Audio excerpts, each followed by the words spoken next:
সেহরির সময় যদি নিজের পছন্দ মতো তরকারি হয় তাহলে কারই বা খেতে ভালো না লাগে। আজকে কয়েকদিন যাবৎ খুব খেতে ইচ্ছা করতেছিল, তাই আজকে ফাইনালি রান্না করেই ফেললাম। আসসালামু আলাইকুম, সবাই কেমন আছেন? আশা করি ভালো আছেন, আমিও ভালো আছি। প্রতিদিনের মতো চলে আসছি নতুন আরেকটা ভিডিও নিয়ে। সেহরির খাওয়া দাওয়া শেষ করে ঘুমিয়ে গেছিলাম। এরপর সকাল 9:30টার দিক দিয়ে আমি, আপনাদের ভাইয়া আর আমার ছেলে, আমরা তিনজন রেডি হয়ে বাসা থেকে বের হয়ে গেলাম। খুব জরুরি একটা কাজ পড়ে গেছে, এই জন্য সকাল সকাল যেতেও হয়েছে। সকালবেলা ঘুম থেকে উঠতে এতটা খারাপ লাগতেছিল, কিন্তু কিছুই করার নেই। আজকের ভিতরে এই কাজটা শেষ করতে হবে, এই জন্য এই অফিসের ভিতরে কিছু কাজকর্ম আছে, ওইগুলো শেষ করে এরপর আবার যেতে হবে ব্যাংকে। ব্যাংকেরও টুকটাক কিছু কাজ আছে, ওইগুলো শেষ করে তারপর কিছু টুকিটাকি বাজারেরও দরকার আছে, ওইগুলো করে তারপর বাসায় যাব আমি। আপনাদের ভাইয়া অফিসের কাজটা শেষ করে ও আমার ছেলেকে নিয়ে বাসায় চলে যাবে। আমি বাইরে সব কাজকর্ম শেষ করে টুকিটাকি কিছু কেনার ছিল, সেগুলো কিনে নিয়ে তারপর বাসায় চলে আসছি। আজকে কয়েকদিন যাবত আমার ছেলেটা কোনো কিছুই খাইতেছিল না, ওর শরীরটা প্রচন্ড পরিমাণে খারাপ ছিল। আর বাসায়ও ডিম ছিল না, এই জন্য বেশি করেই ডিম নিয়ে আসছি। আর কচুর লতি নিয়ে আসছি, সাথে চিংড়ি মাছ তুলে রেখে আমি এখন লতি চিংড়িগুলো বেছে নেব।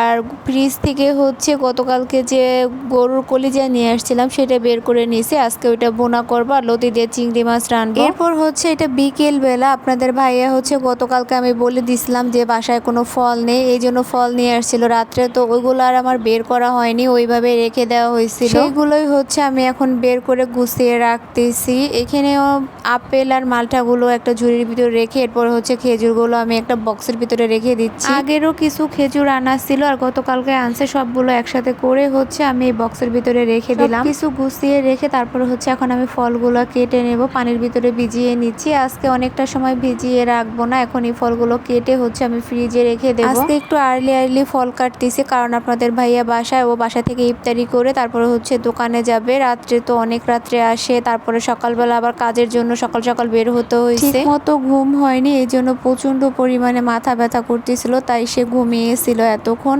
সন্ধ্যার পরে ইফতারি করে তারপরে দোকানে যাবে, সেই জন্যই আমি আগে থেকে ইফতারিটা রেডি করে নিচ্ছি। আর ফলের পরিমাণটাই আজকে একটু বেশি বেশি কাটা হচ্ছে। ভাজাভাজি কোনো কিছুই আজকে বানাবো না, গতকালকে কিছু টুকিটাকি আছে। আর আপনাদের ভাইয়ারে বলছি তুমি বাইরে থেকে নিয়ে আসো, আমারও তেমন একটা ভালো লাগতেছিল না, যেহেতু দুজনেই আজকে সারাদিন ব্যস্ত ছিলাম, এই জন্য। আর আপনাদের ভাইয়া কিছু বলেনি, বলছে ঠিক আছে তুমি যতটুক পারো ততটুক করো, আর বাদ বাকি আমি বাইরে থেকে নিয়ে আসি। ফলগুলো কেটে রেখে তারপরে এখন আমি চলে আসছি রান্না করার জন্য। এখানে আমি পেঁয়াজ, মরিচ, আলু, টমেটো যা যা লাগে সবকিছু কেটে তারপর লতিগুলো কেটে পরিষ্কার করে নিছি। কলিজাগুলো একদম সেদ্ধ করে ছোট ছোট করে কেটে নিছি। এরপর আমি চলে আসছি শরবত বানানোর জন্য। এখানে আমি আগে থেকে চিনিটা পানির ভিতরে ভিজিয়ে রাখছিলাম, এখন ট্যাং দিয়ে আর কি ভিজিয়ে নিচ্ছি। সাথে আমি কিছুটা লেবু দিয়ে নিচ্ছি, কারণ ট্যাংয়ের শরবতের ভিতর লেবুটা দিলে একটু টক বেশি লাগে, খেতেও ভালো লাগে। আমার কাছে লেবু না দিলেও ভালো লাগে, কিন্তু বাসার সবাই পছন্দ করে, সেই জন্যই দেয়া। এরপরে ইফতারি শেষ করে আমি সন্ধ্যার পরে চলে আসছি রান্না করার জন্য। রোজার আগে থেকে চিংড়ি মাছ দিয়ে লতি খেতে ইচ্ছে করছিল, কিন্তু বাজারে তেমন একটা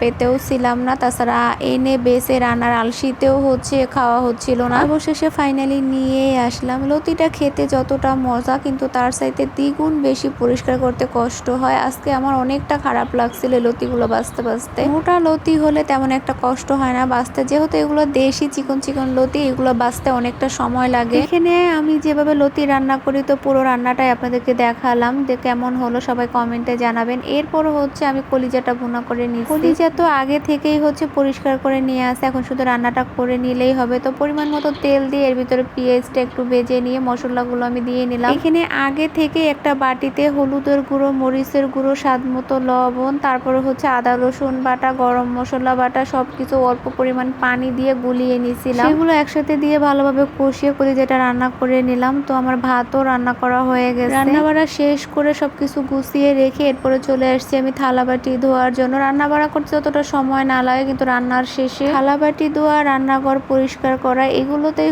বেশি একটা সময় লাগে। আর এইগুলো যতক্ষণ পর্যন্ত কমপ্লিট না হয় ততক্ষণ মনে হয় যে না, আমার কোনো কাজই কমপ্লিট হয়নি। প্রত্যেকটা মেয়েরই রান্নাঘরের জায়গা একটা ইমোশনালের জায়গা। এই জায়গাটা যদি ফিটফাট থাকে তাহলে তার কাছে সবকিছুই ভালো লাগে। লাগে। আমার কাছে আমার রান্নাঘর আর আমার বেডরুম দুইটা যদি ঠিকঠাক থাকে তাহলেই আমার কাছে ভালো লাগে, আর না হলে একদমই ভালো লাগে না। আমি যেরকমই থাকি না কেন কিন্তু আমার বাসার সবকিছু একদম ফিটফাট থাকতে হবে। আমি ছোটবেলা থেকে একটু গোছগাছটা পছন্দ করি বেশি। আমি এরকম গোছগাছ করে রাখতে সবসময় ভালোবাসি। এই জন্য ছোট সময় আমার আব্বা আমাকে বলতো যে গোছানো জিনিস এলোমেলো করে আবার গোছানোর কাজই হচ্ছে আমার ছোট মেয়ে। আমার আব্বা যখন এই কথাগুলো আমাকে বলতো আমি খুব রেগে যেতাম আর কান্নাকাটি করতাম, কিন্তু এখন আমার কাছে এগুলো খুব হাস্যকর মনে হয়। আমি যখন আমার বাবার বাসায়ও যাই না কেন সেখানেও আমি সবকিছু একদম গোছগাছ করে রাখি, কারণ আমার এলোমেলো কোনো কিছুই ভালো লাগে না। আর আমার মা তো একা মানুষ, বাড়িতে তেমন গোছগাছ করেও রাখতে পারে না। তাছাড়া একা একজনের কাজের ধরন একা এক রকম, যে যেরকম ভাবে পছন্দ করে ঠিক সে সেরকম ভাবে গোছগাছ করে রাখতে ভালোবাসে। যাই হোক, কথা বলতে বলতে আমার থালাবাটিগুলো ধোয়া শেষ, এখন সিঙ্কটা পরিষ্কার করে নিচ্ছি।